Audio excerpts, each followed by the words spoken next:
OK, on va vérifier des petites choses. On va commencer par le domaine. Le domaine d'une fonction qui semble aller à l'infini des deux côtés, ça va toujours être les réels.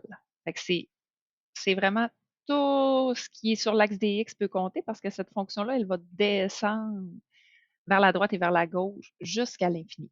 Pour ton codomaine, ça, c'est la courbe sur l'axe des x. Fait on voit que si tu regardes ma ligne rouge ici, ça commence à moins l'infini. Ça, c'est le début et ça se termine sur l'axe des Y à zéro.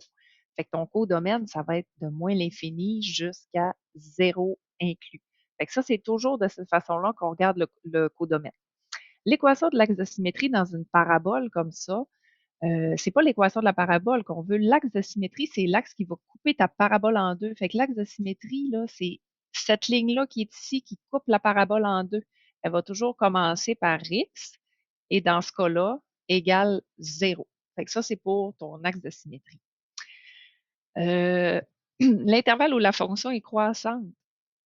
Croissante, ça veut dire que quand tu regardes de gauche vers la droite, la fonction, elle monte. Fait que si tu vois ici, quand je suis en bas de la courbe et que je m'en vais par là, je monte.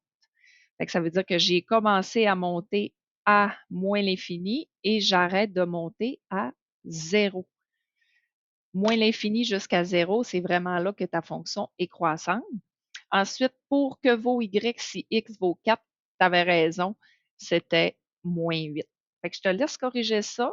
Renvoie une photo de tes nouvelles valeurs.